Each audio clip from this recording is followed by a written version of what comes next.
This is the X-Zone Broadcast Network, broadcasting worldwide on broadcast affiliates and satellite program providers, including CNN Broadcast Network, Sirius Satellite Network, Star Media, Good News Radio Network, Angel Broadcast Network, Wiki Broadcast Network, and WPBN TV. For more information on the X-Zone Broadcast Network, visit us at www.xzbn.net.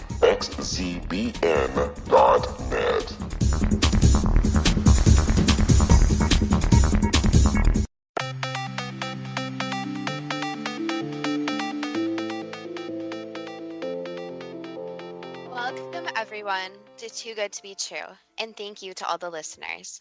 Are you ready for a thought-provoking show about the unexplained events from World War I? Before we start getting into details, let's just briefly talk about psychic insight and how we apply it. We choose a subject and research it, and based on that research, we determine what we think needs to be explained by creating a series of questions. Then Justina provides psychic insight to answer those questions.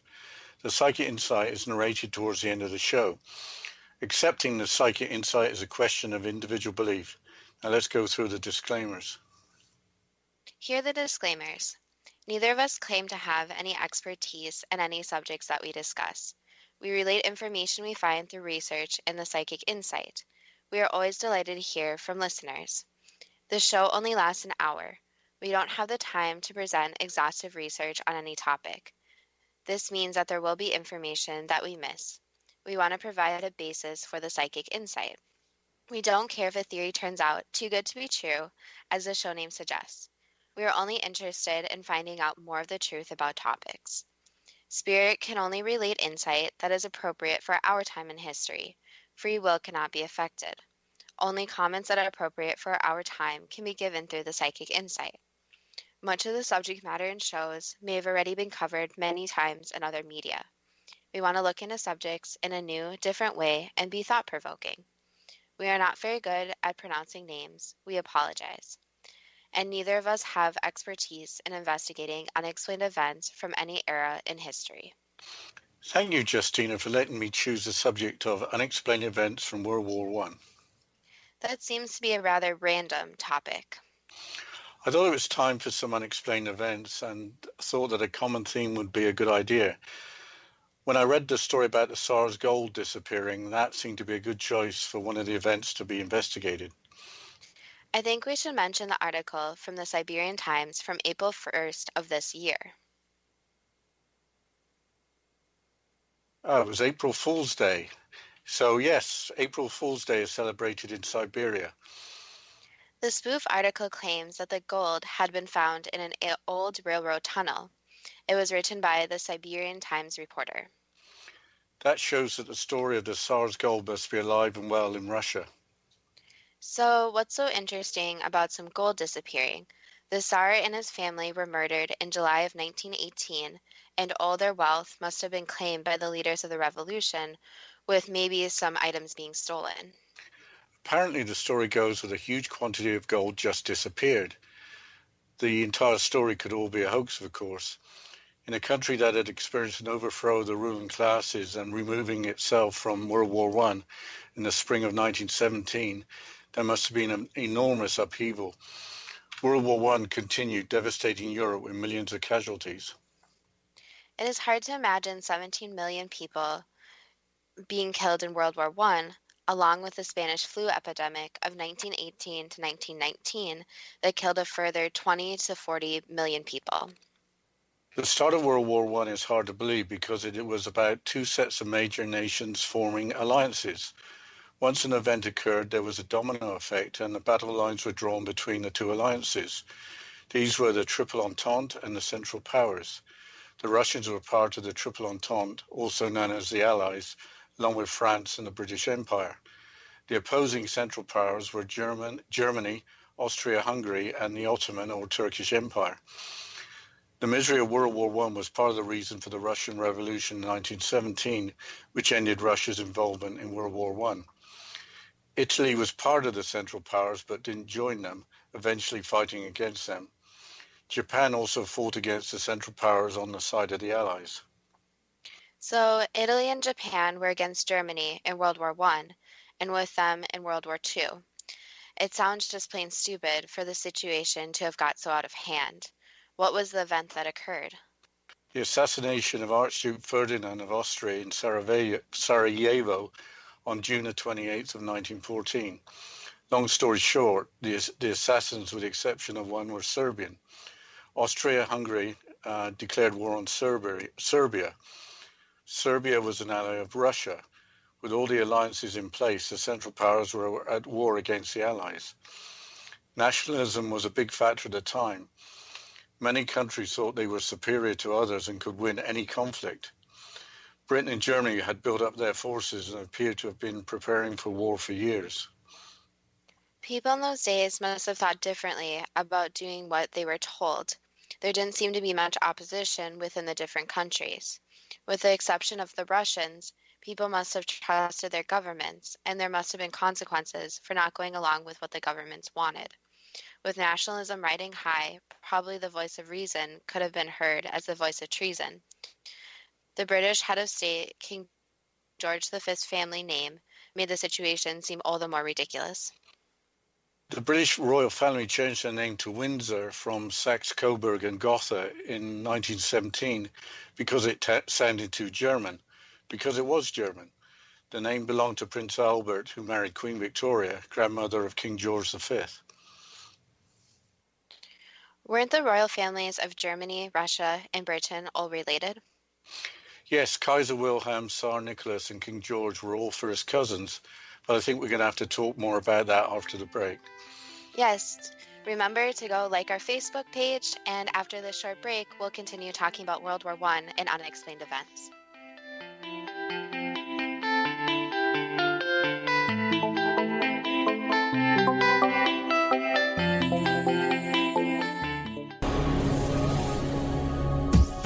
This is the X-Zone Broadcast Network, broadcasting worldwide on broadcast affiliates and satellite program providers, including CNN Broadcast Network, Sirius Satellite Network, Star Media, Good News Radio Network, Angel Broadcast Network, Wiki Broadcast Network, and WPBN TV. For more information on the X-Zone Broadcast Network, visit us at www.xzbn.net.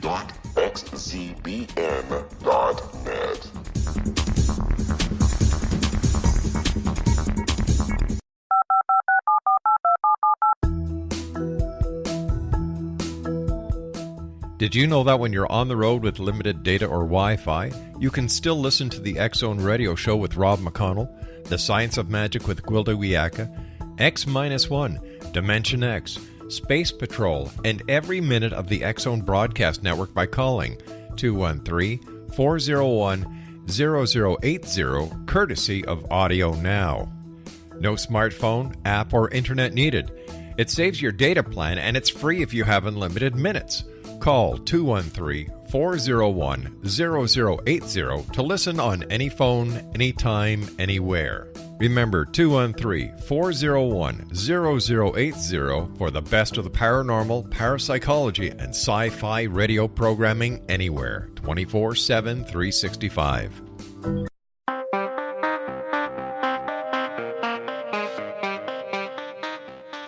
Welcome back to Too Good to Be True. And before the break, we're giving a little background on World War I before going into some more unexplained events. So, before the break, we were saying that the royal families of Germany, Russia, and Britain were all related. Dad, can you continue on this? Yes, Kaiser Wilhelm, Tsar Nicholas, and King George were all first cousins, but that didn't matter. Each government mobilized millions of troops to go and fight for what was basically a power struggle. The war only ended after the United States joined in and Germany collapsed. Apparently, the only people to benefit were those who made money from government spending vast amounts of money on weapons and supplies. The major outcome of World War I was World War II, with even greater destruction. In between, the British Empire went into decline and the United States emerged as a major world power. There might have been another event. We might have not been born. Yes, your great-grandfather, Ernie Marsh, walked 24 miles there and back to volunteer for the British Army. Such was the patriotism or nationalism at the time. What happened? Did he go to France? No, the British Army decided that he had a medical condition that prevented him from being able to march, so he just walked home. Let's get back to Tsar Nicholas II of Russia and the missing gold. The Tsar is just another word for king. We know that the Russian royal family was rounded up and murdered by the Bolsheviks in 1918. The Bolsheviks were the revolutionaries that had united to take over Russia in 1917. Being Marxist, there was no place for any elitism such as a royal family. So, if the story is to be believed, how did Tsar Nicholas II go about hiding his gold? The story starts with Tsar Nicholas II had 500 tons of the country's gold reserves moved from St. Petersburg, the capital of Russia, up until 1918, to the more easterly city of Kazan. This was to keep it away from the Eastern Front with Germany. Later, after the end of World War I, about 315 tons of it was handed over to the Russian government in Moscow. Nobody seems to know what happened to the rest of it, worth billions of dollars. So, the Tsar didn't really hide it. He moved it further away from a war zone. What are the main theories of where it ended up? There are stories of the Tsar having people shot who stored the gold. There would be no witnesses to where it was stored. A theory is that railroad lines were put over a frozen lake, Lake Baikal in Siberia, and that a train with gold aboard went through the ice. Lake Baikal is the largest lake in the world and contains almost a quarter of the world's fresh water. I don't think train tracks would be put across a lake that wouldn't be frozen all year round. I suppose the lake has a legendary monster. Yes, of course, there is supposed to be a legendary monster. There have been submarines searching the lake looking for the gold, but not for lake creatures. To use submarines, there must have been a reasonable belief that the gold is at the bottom of the lake. The same submarines that took the first pictures of the wreck of the Titanic have been searching Lake Baikal, and apparently they found some evidence in 2010. That's according to the website Spiegel Online. What has been reported since 2010? I think that given the April Fool's joke we talked about from this year, that it's safe to say that no lost gold has been found.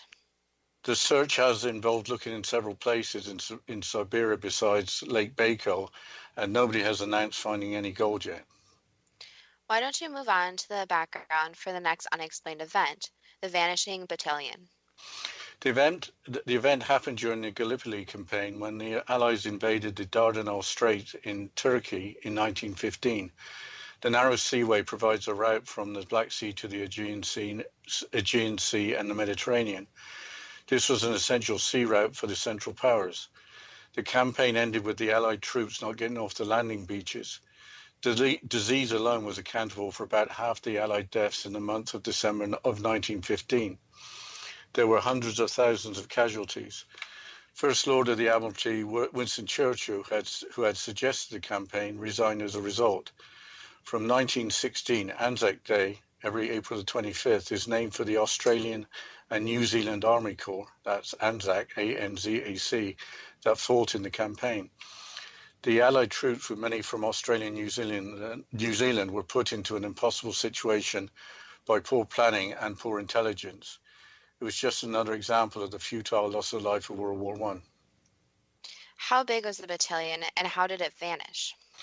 A battalion typically will have something like 400 soldiers commanded by a lieutenant colonel. The soldiers in question were from the Norfolk Regiment, newly arrived from England. Many of the soldiers coming from the same community, including the Royal Estate at Sandringham, the summer home of King George. The battalion was soon involved in an assault to clear the way for a larger attack. Apparently, they got separated from the main assault group, lost their way and encountered stiff enemy opposition without hope of reinforcement. The battalion apparently pushed the enemy back and charged into a forest that had been set ablaze by artillery fire. That was the last that was seen of any of them. If they had charged into a burning forest, wouldn't that have explained their disappearance? At the time, it was assumed that they were survivors and they had been made prisoners of war. The mystery seemed to have been solved by the War Graves Commission in 1919, who found 122 out of 180 bodies with Norfolk Regiment insignia around a farmhouse in the forest. So that was that. There was a plausible explanation. Sadly, all were killed in action with no survivors to explain how it happened. That was the case until the 50th year reunion in April of 1965. A new explanation was given by World War I veteran Frederick Reichardt. I'm going to quote from the website Mysterious Universe. First, I must explain what a sapper is. It is a word for an army engineer used by British and Commonwealth forces. Here is the quote. Quote, Reichardt went on record saying that they had been sappers with the New Zealand Expeditionary Force and that they had been operating in an area near a Turkish position known as Hill 60, which was not far from where the lost Norfolk Regiment had been waging war. The sapper claimed they noticed between 6 and 8 odd greyish-brown, loaf-shaped clouds hovering over the battlefield. The weird clouds were described as being completely still, even in the face of high winds at the time. Beneath these clouds were reportedly another even larger and denser looking cloud that was estimated as being around 800 feet in length and around 200 feet high. This massive cloud was allegedly hugging the ground over a dry creek bed when the Norfolk Regiment approached, and without hesitation they proceeded to march directly into it. When the regiment had disappeared into the cloud, Reichardt claimed that it had been slowly risen upwards to join the other strange clouds, apparently taking the soldiers with it, after which they had all moved off to the north in unison before disappearing from view. The story was first published in the September-October edition of the New Zealand UFO magazine Space View in 1965, unquote. Did anyone else see anything? Later, there was a claim that 22 witnesses came forward saying that the battalion had been enveloped in a strange fog, which reflected sunlight, providing a blinding glare. What was the official version of events? The Allied commander sent the following dispatch to the British War Office. Quote, in the course of the fight, there happened to be a very mysterious thing. Against the yielding forces of the enemy, Colonel Sir H. Beauchamp, a bold, self-confident officer, eagerly pressed forward, followed by the best part of the battalion. The fighting grew hotter, and at this stage many men were wounded or grew exhausted, but the colonel, with 16 officers and 250 men, kept pushing forward, driving the enemy before him.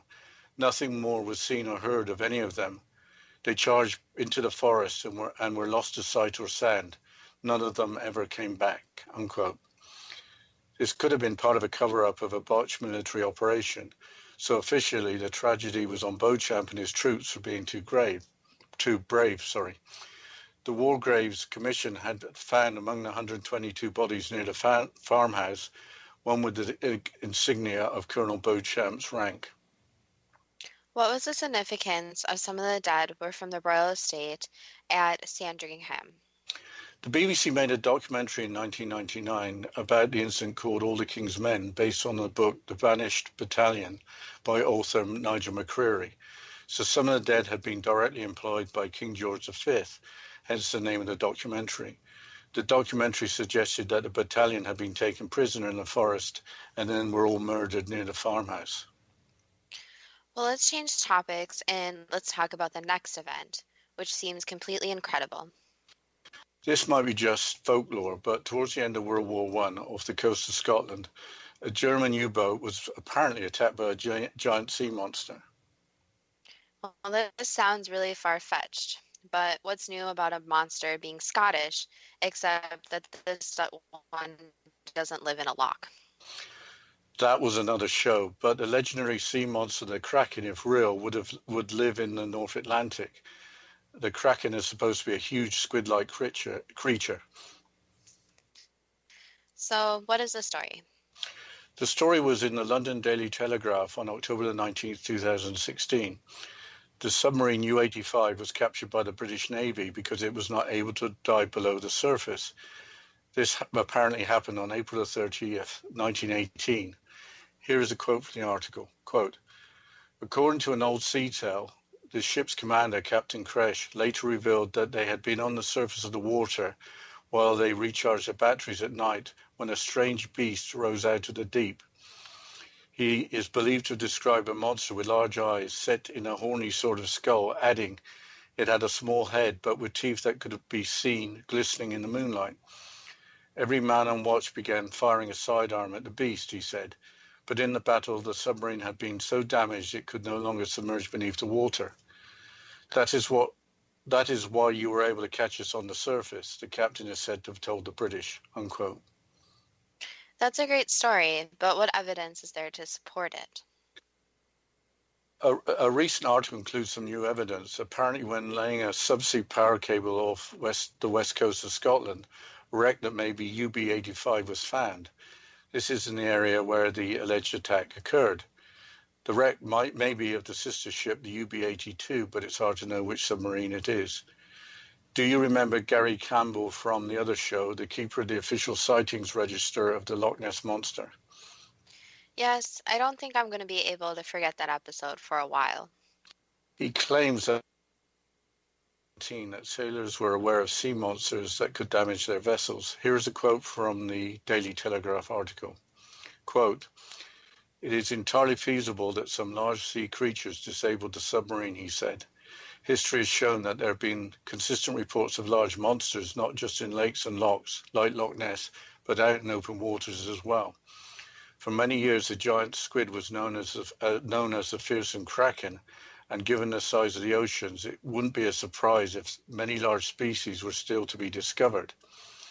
The area of the sea where the attack took place has a history of sea monster sightings. They have ranged from the north coast of Wales to Liverpool Bay. What the German captain said could well be true," unquote. If you are keeping records of sightings of monsters, you are hardly going to say that it wasn't possible. As nobody was injured, this is a very amusing story, and perhaps that is all it is. Were there any other articles about this? I know that the date of the article was not April 1st, but it could have been. Yes, there were lots of articles with much the same story. The London Daily Mail, in an article dated October the 26th, 2016, goes into much more detail, including that there was an alternative explanation. That was the conning tower hatch had not sealed properly because cables had been installed for a heater in the officer's compartment. Water rushed in and the U-boat had to surface and later surrender. Well, we're going to have to go into a short break, but before the break, make sure you go and like our Facebook page, and we'll continue with unexplained events from World War I after this short break.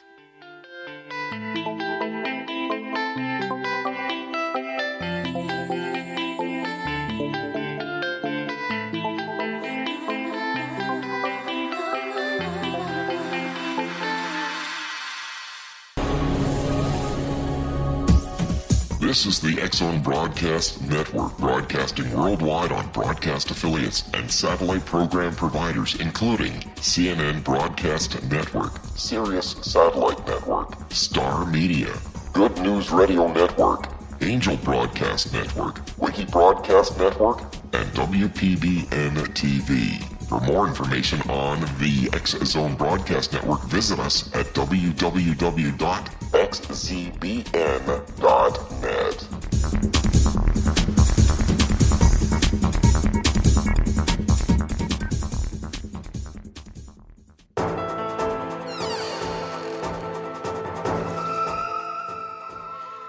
Welcome back to Too Good to Be True. And before the break, we were talking about some sea monsters taking down a German sub, possibly. But let's switch topics since both versions of the story are a little far-fetched. The next unexplained event is about the missing crew of the Sabrina. What was the Sabrina? She was a flat-bottomed schooner built in 1873. A schooner is a type of sailing ship with two or more masts. The Sabrina had 3 masts and was used as a cargo ship. In October 1917, she sailed from Falmouth, Cornwall, England, with a cargo of coal heading for Saint-Brieuc on the French coast. The voyage should have taken about 30 hours, but was not completed. So what happened to the ship? 2 days later, she was found beached on Roselle Point, south of Cherbourg on the French coast. She appeared undamaged, but her entire crew was missing, and apparently they were never found. What are their theories for what had happened? One theory was that she was to be sunk by a German U-boat with the crew having been taken off the ship. Then the U-boat sighted a British Navy craft and then retreated with the captured crew. Then the ship drifted and beached herself.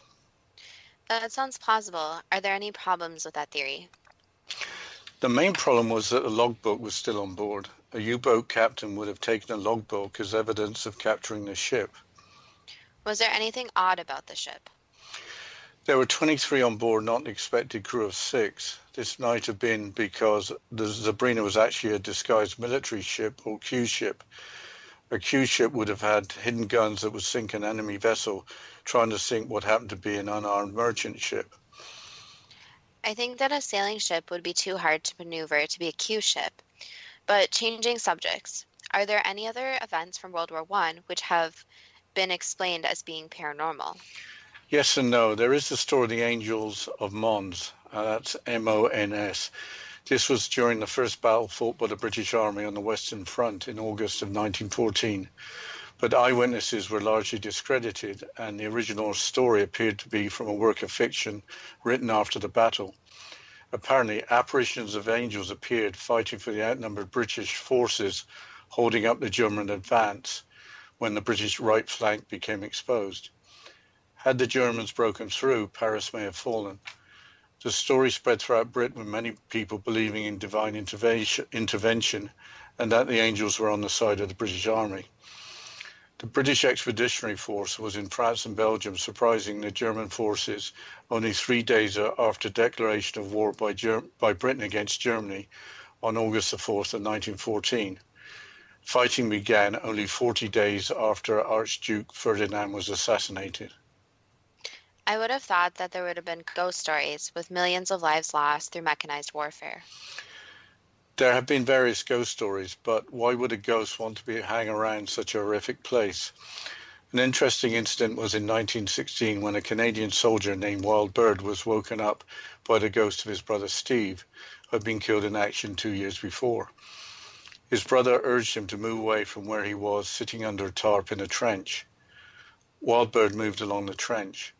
Soon after, a shell exploded, causing fatalities where Wild Bird had been sitting. Wild Bird was unharmed by the explosion. Let's talk about the ill-fated German submarine UB-65. The boat seemed to be dodged with bad luck to the point that the event seemed unexplainable. There was also supposed to be a ghost on board. Yes, the submarine was launched in 1917. During construction, 2 workers were killed when a girder fell on them. There was no explanation for the accident. 3 more were killed during routine battery testing, overcome by noxious fumes. During a test run, a sudden storm blew up, sweeping a crew member into the waves, never to be seen again. During another test run, one of the ballast tanks fractured, with the submarine sinking to the bottom. The crew managed to make repairs and surface the submarine.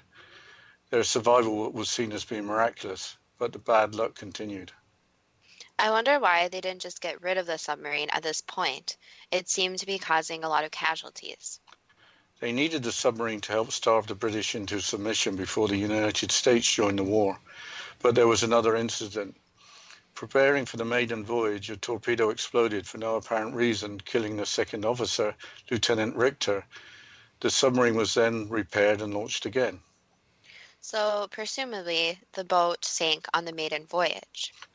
No, but the ghost of Lieutenant Richter appeared on the deck, scaring members of the crew. From then on, the ghost of Lieutenant Richter appeared regularly. The captain forbade the crew from talking about any ghost stories. Crewmen got themselves reassigned to other boats. Following a Navy investigation, a new captain with harsher discipline was appointed to keep the lid on the stories. Apparently, the German Navy arranged for a Lutheran pastor to perform an exorcism to calm the crew. Then followed 2 tours of duty without reported incident. After that, the ghost of Lieutenant Richter returned. That must have meant that the strange events were going to continue. Yes, on July the 10th off Padstow, Cornwall, in southwest England, an American submarine spotted UB-65 on the surface, indicating some type of damage. As the American submarine was preparing to torpedo the enemy submarine, UB-65 exploded, killing all 37 crew members with no bodies ever being found. So why did UB-65 explode? It was assumed that torpedoes had exploded while being loaded, but a crewman on board the American submarine claimed that he saw a figure on the deck of the UB-65 just before the explosion. The figure, of course, was assumed to be the ghost of Lieutenant Richter. Was the wreck ever found? Yes, in 2004, but the wreck didn't show any evidence of having exploded, even though German naval records stated that UB-65 accidentally exploded by her own torpedoes. That was a very strange story. I think it's time to ask the first question. I will ask the first question. Why did World War I have to happen? Was it simply a power struggle, or did a few behind the scenes hope to make vast amounts of money? So it was a bit of both. So there were some people who did want to make money, but it is also that tensions grew between different countries. So eventually they do cause different conflict to occur. But when this conflict occurs, it is up to the people that are in charge behind the scenes to figure out how they're going to handle it. In this case, the war occurred. Did some of the heads of states and politicians want war simply because of nationalism, because they wanted more power in the world? A few, yes. Some others did it for money. Some others did it to make a point that their country was more powerful. If Archduke Ferdinand was not assassinated, would there have been another incident that would have initiated the war? Yes. Was it on the life path of my grandfather, Ernie Marsh, not to be called up by British forces after he walked 24 miles in a day to volunteer? Yes. What would have been the outcome for the world if the Allies had lost the war? It would have been very negative. There would have been a lot more controlling going on with the different people. Why did the Spanish flu epidemic at the end of World War I have to occur? Basically, it was just in the path of what was going to happen. So it would have happened if the war didn't occur anyway. Were there tons of gold hidden away in 1918 by the Tsar that has not yet been found? There is hidden gold, yes. Did a train loaded with gold fall through the ice of Lake Baikal? The train was loaded with other valuables too. Is it true that the gold is at the bottom of the lake? Some of it, but not all of it. There's gold hidden in other places. Are these other places outside of Russia? Yes. Do people in high places know where the gold is hidden? No. So it is true that the gold has just disappeared? Correct, since few people knew and those people are now dead. Why has the story of the Tsar's gold remained popular for over 100 years? Because everyone wants to get rich in some shape or form, and finding some mystery gold makes someone very rich very quickly, and because who the gold once belonged to. Moving on to the vanishing battalion, how did the soldiers from the Norfolk Regiment become separated from the main force? Basically, they went to investigate something and got separated. Did the soldiers of the Norfolk Regiment charge into a burning forest? Yes. I'll ask the next question anyway. Was this just a story made up by a commander to cover up not commanding his troops properly? Well, the commander should not have really separated the troops. But yes, they went to investigate what the cause of the burning was and some strange noises coming from the forest. Was something like 120 soldiers captured, then murdered? They were murdered, yes. What happened to the other approximately 60 soldiers that were unaccounted for by the War Graves Commission? Most of the bodies got lost. They were burned, so the remains were not identifiable. Did a greyish-brown cloud appear on the battlefield? There was smoke from the fire, but not anything paranormal, no. Did the soldiers of the Norfolk Regiment march into the cloud? No. How did rumours start about the cloud and the vanishing battalion? Because there was smoke from the fire, so it did not look like it did look like the soldiers did vanish. Moving on to sea monsters and the UB-85, were there any monsters in Scottish waters during World War I? Not really monsters, but sea creatures, yes. Was submarine UB-85 attacked by a sea creature? Yes. Did heater cables interfere with the conning tower hatch, flooding the U-boat? No. How did a sea creature damage a full-size submarine? It was a very large sea creature. So Captain Kresh's account of the attack by the sea creature was absolutely true. Yes. Has the wreck of the submarine UB-85 been found? Not yet, no.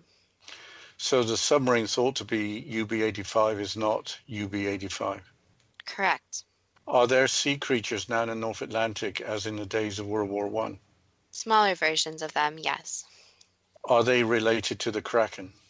They are related to octopi and squids, yes, but not larger versions, since they could not survive. The next event is the disappearance of the crew from the schooner Sabrina. Was the Sabrina captured by a German submarine that took the Sabrina prisoner and then had to leave before sinking the Sabrina? There's more to it than that, but yes. Why were there 23 on board and not the expected crew of 6? Because of what was going on behind the scenes. Was the Sabrina a Q ship? There is more to it than that. So the Sabrina wasn't exactly what she pretended to be. Basically, there were some figures that were on the ship also, so that's why the crew was larger than expected. So there were some more important people, so it made it a target. And basically, it had some valuable objects present too. So it was something the Germans really wanted to take. The crew and valuables were captured by the Germans, right? Correct. So the Sabrina was not a cargo of coal. Correct. Who were the figures and what were the valuables? The valuables were objects that were worth a lot of money, so that's why they were important. And for the figures, it was figures who were doing a lot of the work behind the scenes. So the Germans wanted to capture them so that they could basically work with these people instead of having them on the Allied forces. So what happened to the 23 people on board? So some of them were completely murdered, like crew members and such, and others were taken prisoner and put to work. Did German spies report that the Sabrina was not what she pretended to be? Yes, there were a lot of spies in place. The next question is regarding the angels and Mons. Angels appearing in the middle of the battle and helping one side has to be a total myth, right? We'll have to continue the psychic insight and the questions after this short break. And remember to go like and follow our Facebook page. So let's continue after this short break.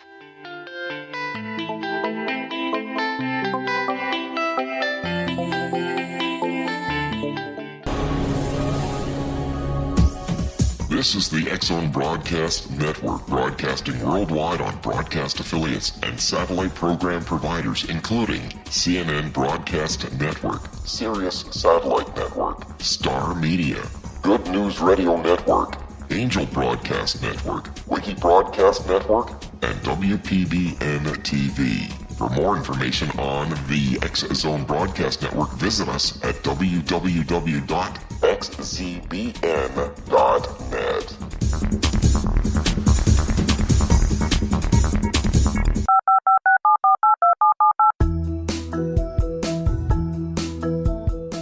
Did you know that when you're on the road with limited data or Wi-Fi, you can still listen to the X-Zone Radio Show with Rob McConnell, The Science of Magic with Gwilda Wiyaka, X-1, Dimension X, Space Patrol, and every minute of the X-Zone Broadcast Network by calling 213-401-0080, courtesy of Audio Now. No smartphone, app, or internet needed. It saves your data plan and it's free if you have unlimited minutes. Call 213-401-0080 to listen on any phone, anytime, anywhere. Remember 213-401-0080 for the best of the paranormal, parapsychology, and sci-fi radio programming anywhere, 24/7, 365.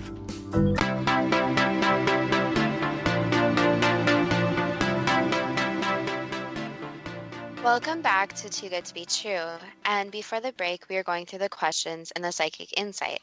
So, Dad, can you please repeat the question about the angels and Mons? Yes, angels appearing in the middle of the battle and helping one side has to be a total myth, right?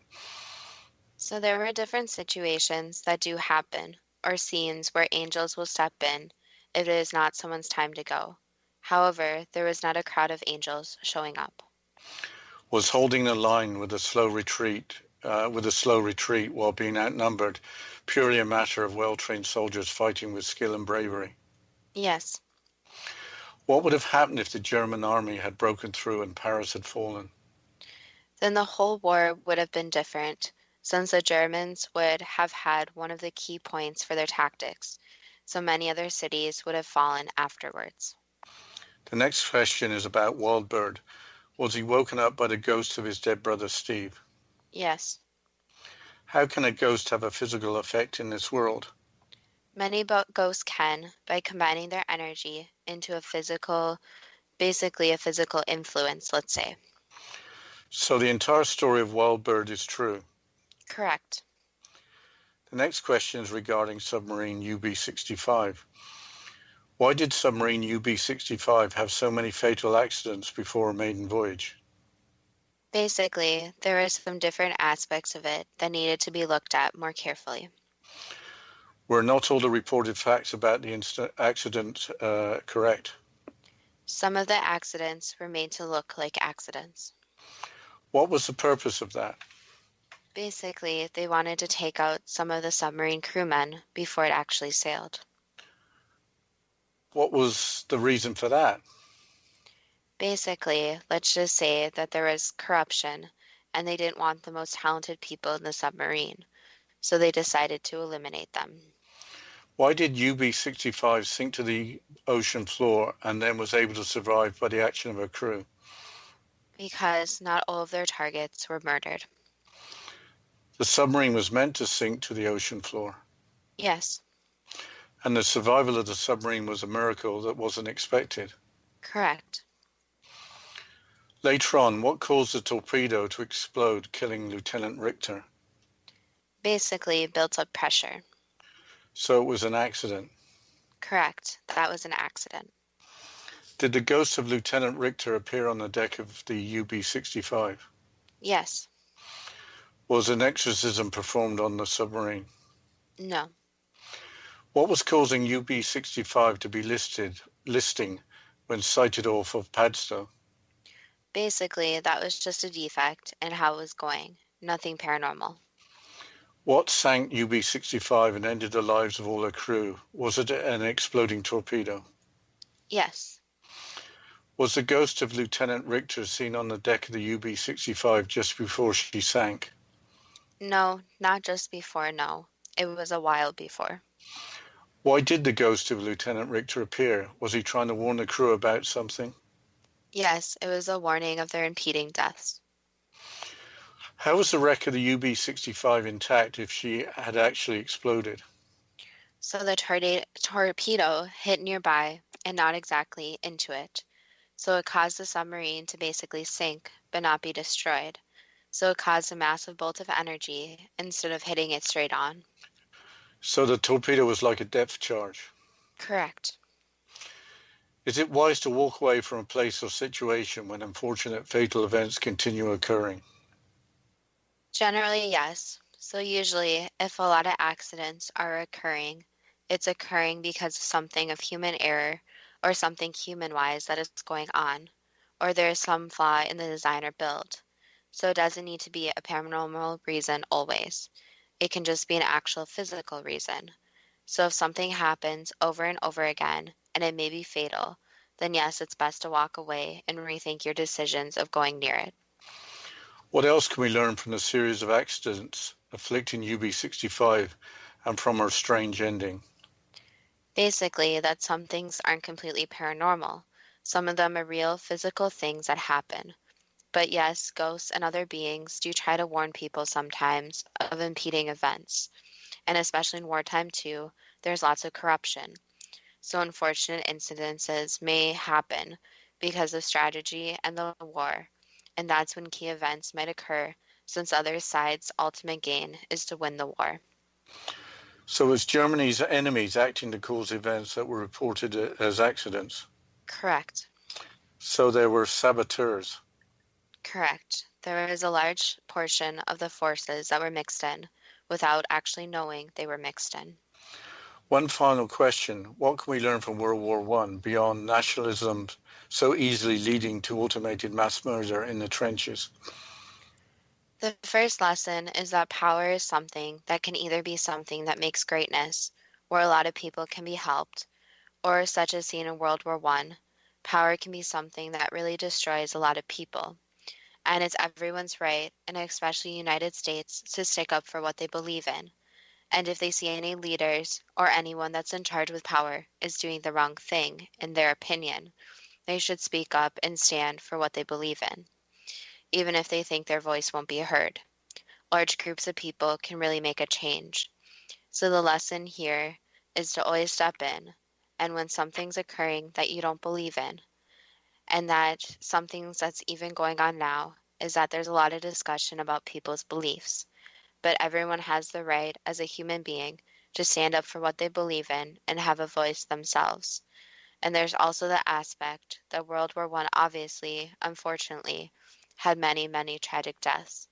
But here were also some amazing stories from what happened. And when humans are in a place where there's a lot of chaos and tragedies occurring, a lot of people do step up and do the right thing also. And the thing to learn about now for the future is not to repeat what happened in that war, and for people to stand up for what they believe in before it gets too late and the power is in the wrong hands. That was the last question. Now I have to ask a further question. Were the stories of the SARS gold, the giant sea creature that attacked UB-85, the ghostly warning to Wild Bird, and the ghost of Lieutenant Richter trying to warn his UB-65 crewmates all too good to be true? That depends on what you are prepared to believe. It sounds like UB-65 was sunk by a torpedo far from the American submarine. Yes, according to the psychic insight, a torpedo exploded nearby, so it sounds like it had been fired from the American submarine. The wreck doesn't have any evidence of having exploded, so that is consistent. The sea creature attacking UB-85 sounds almost amusing. Yes, Scotland has some amazing stories. If the wreck is ever discovered, it might have teeth marks on it. I can understand why the logbook of Sabrina wasn't missing. If they had captured the ship to take her crew and valuables, they wouldn't need the logbook. Yes, I wonder why a ship loaded with coal would have left Cornwall. They don't mine coal there, but they used to mine tin. Well, I just want to again mention, like I always do, is to go and like and follow our Facebook page. So if you go to Facebook and type in Too Good to Be True, and the first two is spelled TWO, you can go there, you can like our page, you can follow us, and you can interact with us. So if you have any comments about today's show, any suggestions for future shows, we would love to hear from you. Yes, we got shows coming up that have come from suggestions, and we did promise last time to have shout-outs if people want to be shouted out, I guess. So that's really helpful, and we get more interesting things than ancient civilizations when people make suggestions. Well, and also if you have any comments. So if anyone has any further comments they want to make about today's show, maybe you thought that the Kraken and the sea monster was interesting, or maybe you have more to add, or just any comments or anything you want to do to interact with the show, we would love to hear from the listeners. Yeah, that's not to say that ancient mysteries of ancient civilizations aren't fascinating, but I'm going with your comments, Justina. You seem to give me a hard time when I want to talk about the pyramids or strange buildings in South America. Well, you know, if I had it my way, I would do every single show on animals. So at least we're not boring everyone with every single show about different types of animals. I think we've run out of creatures associated with Scottish lochs or the Scottish or the Atlantic Ocean and North Sea around Scotland. So maybe that subject's now completed, but you never know. Well, I just want to make another point about today's show is that we do understand that World War I, there was so many lives lost and those parts of the show, and instead we wanted to focus on some unexplained mysteries. So we do acknowledge that there was a lot of lives lost and that World War I did have a lot of tragedies. Yes, and the story of my grandfather was kind of ironic. It was kind of amusing that he couldn't march, but he could walk 24 miles to enlist. So that's just one of those ironies. And I guess I'm grateful that Ernie Marsh went home and got on with things and was there for the World War II, where he helped a lot of people. Well, and I think another takeaway from the show today is that there's a lot of events occurring, especially when these wars are occurring. And there's a lot of unanswered questions since there's so many different battles going on, so many different situations, so many different events going on. So there's a lot of unexplained things that happen, especially during wartime when there's a lot of chaos going on. I think that's it, Justina. We look forward to the next show. Of course, we want to thank the listeners for listening to the show, and we hope to have everyone listen to next week's show.